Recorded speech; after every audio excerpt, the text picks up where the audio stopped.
Veamos a continuación algunos ejemplos de uso del gradiente y el vector normal. ¿Está claro? Ya hemos visto dos, allá el gradiente en coordenadas cilíndricas y esféricas, ya lo hemos hallado. Entonces nosotros vamos a ver lo siguiente. 1. Vamos a decir hallar el vector unitario normal a la superficie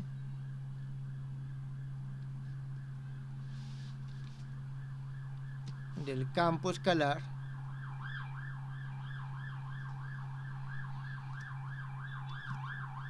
U de R igual a R al cuadrado. Entonces, en este caso, vamos a aplicar justamente lo que nosotros tenemos. Y vamos a ver, vamos a aplicar esto. Quiero hallar la normal. Entonces, si quiero hallar la normal, lo que tengo que hallar es el módulo del gradiente de U. ¿Está bien? El módulo del gradiente de U. Porque el gradiente es un vector que es proporcional a la normal. Entonces nosotros tenemos aquí el vector normal a esta superficie, le voy a llamar U, es igual al gradiente de U dividido sobre el módulo del gradiente de U. Jóvenes, en términos generales, aquí este resultado puede ser más o menos. El signo va a depender si yo tomo normal externa, normal interna, y ya eso nos lo va a determinar el problema en sí. ¿Está bien? Así que lo pongo simplemente por la generalidad. Ahora, el gradiente de U, si estamos hablando, tenemos aquí una función que es que tiene simetría esférica, depende únicamente de R. En este caso, el gradiente, siguiendo este ejemplo, va a ser la derivada en función de R multiplicado por E sub R. Entonces tenemos la derivada de U con respecto a R multiplicado por E sub R. Esto dividido sobre la derivada de U con respecto a R.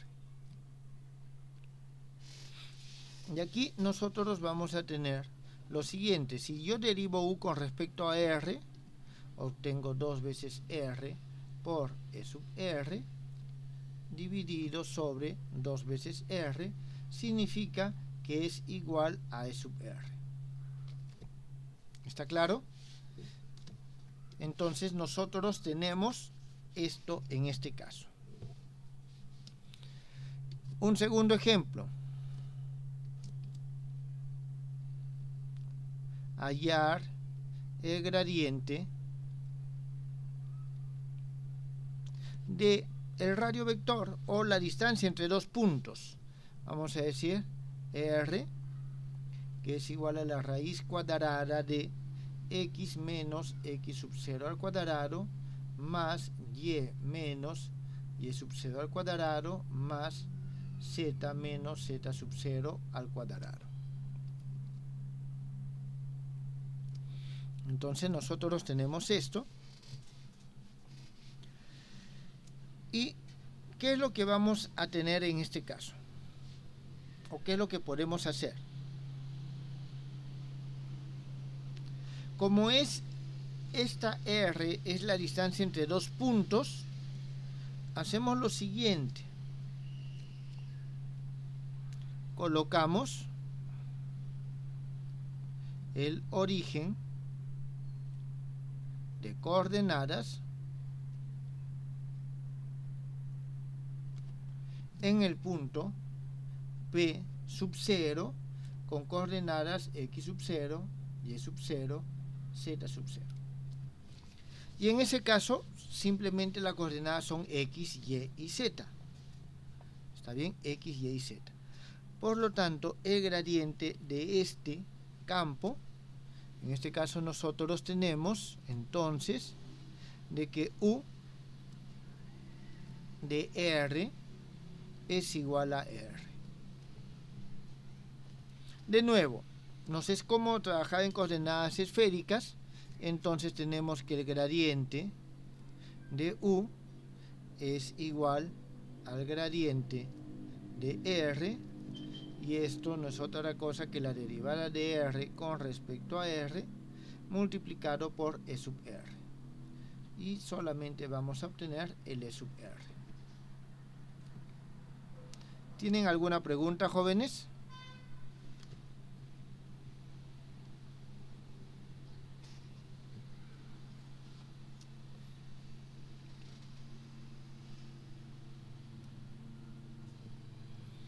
Veamos otro ejemplo. 3. Hallar la derivada direccional de la función U igual al seno de R en la dirección R. En la dirección R. De nuevo, en este caso en particular, que tiene igual simetría central, la función, cuando yo tengo cualquier función que depende únicamente de la distancia al centro, hablamos de simetría central. Y en esos casos nos conviene simplemente derivar con respecto a R. Entonces nosotros tenemos ER multiplicado escalarmente por el gradiente de U, donde U es esta función. Esto va a ser igual a lo siguiente. No es otra cosa que la derivada de U con respecto a R. Nada más. Esto es, se va por el vector unitario que aparece aquí, por lo que hemos visto en los ejemplos anteriores. Y esto es igual a la derivada del seno de R con respecto a R. Y esto no es otra cosa que el coseno de R.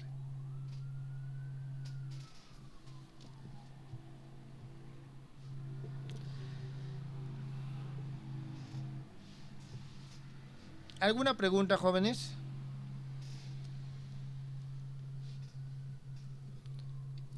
Veamos un ejemplo más.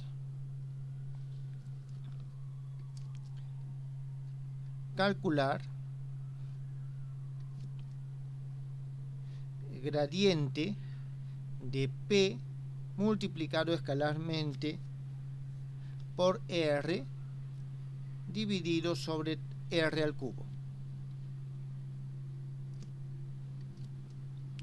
donde P es un vector arbitrario o vector constante.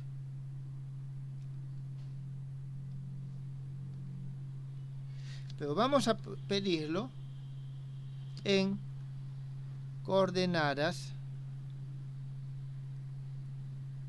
esféricas.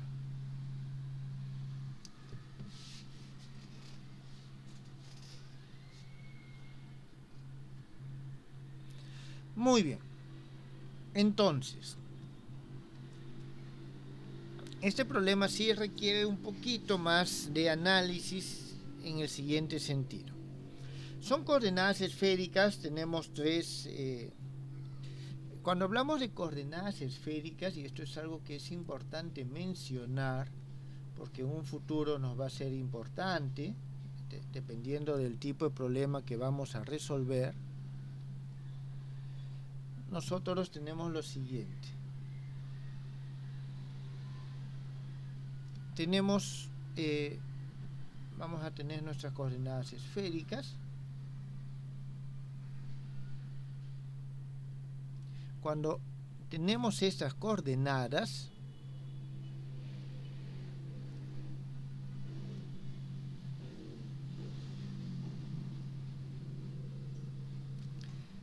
se toman, siempre hay una dirección que es, digamos, el eje Z habitualmente. Y con respecto a ese eje Z, digamos, este es el radio vector que nosotros queremos hallar. Con respecto a ese Z es que nosotros tenemos este ángulo teta. Entonces, este es el ángulo polar. Bueno, los polos, norte-sur, digamos, y este es el ángulo polar. Entonces, siempre nos conviene a nosotros hacer lo siguiente. Voy a decir que este es el ángulo R, el vector R, ¿está bien?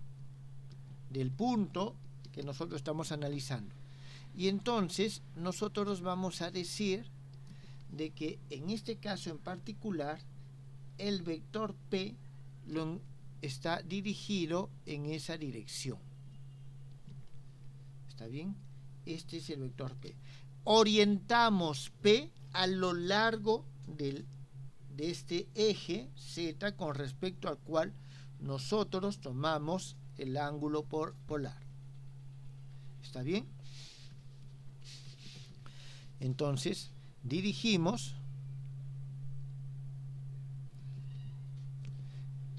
P a lo largo del eje Z. Jóvenes, cuando ustedes tengan que resolver un problema donde dicen se tiene un campo eléctrico constante, por lo general, en la mayoría de los casos, si es que hay algún tipo de comportamiento que dependa de R, se elige la dirección constante Z para hacer este tratamiento. Un campo magnético constante igual. Cuando ustedes tienen campo constante y tienen en 3 dimensiones y tienen un comportamiento que depende de la distancia al punto, y tengan en cuenta que los campos eléctricos y magnéticos dependen de la distancia al punto, por lo general, para simplificar los cálculos, se suele elegir esta dirección como la dirección a lo largo del cual está el vector constante. Entonces, nosotros vamos a tener en este caso lo siguiente. El gradiente de P por R sobre R al cubo. Esto no es otra cosa que el gradiente. Y aquí vamos a tener P por R, y ahí viene la primera simplificación, es P por coseno de teta sobre R al cuadrado. Esto es P por R por el coseno de teta, y un R se va con esto. Esto va a ser igual, como es radial, simplemente tomamos la derivada con respecto a R de P coseno de teta sobre R al cuadrado. Este es L sub R más 1 sobre R derivada con respecto a teta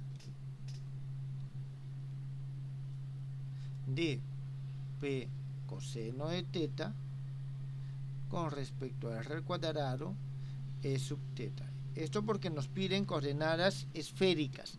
Ahora, la derivada con respecto a phi es igual a 0 porque ninguno de estos elementos depende de phi. Así que ahí nomás lo dejamos.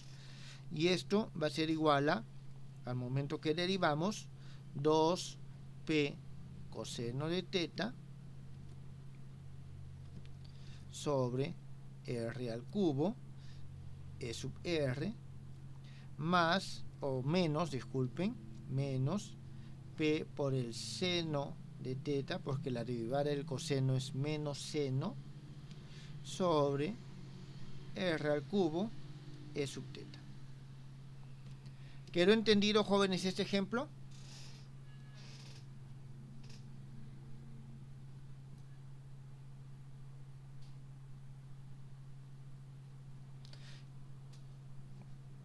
Un caso en el cual nosotros tenemos este ejemplo es cuando tenemos el campo de un dipolo, por ejemplo. El campo de un dipolo, donde tenemos de que este es el, digamos, un dipolo, nosotros tenemos que es lo siguiente. Tenemos aquí menos q más q, y tenemos de que este es el vector L, que es muy pequeño. En este caso, el más q y el menos q, esos campos son R entre R al cubo. Ustedes saben de que esta es la relación de inverso al cuadrado, y lo demás es constantes, q al cuadrado, en fin, y el P es este vector L, que es la distancia entre los dos polos del dipolo.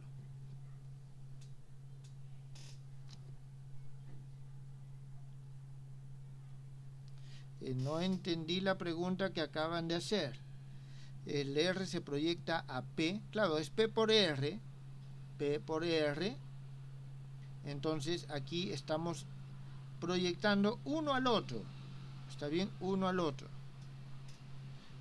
Entonces tenemos de que P por R es igual a PR coseno de teta, y este R que está acá se va con uno de estos que está aquí, por eso queda R al cuadrado y arriba no queda R. Pero bueno, volviendo al ejemplo, entonces estas expresiones son las que ustedes encuentran en el campo del dipolo.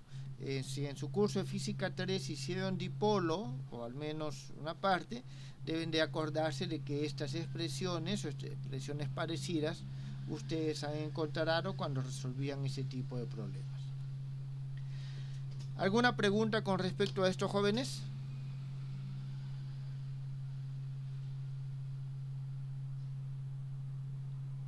Muy bien, entonces esto es el gradiente y la derivada direccional.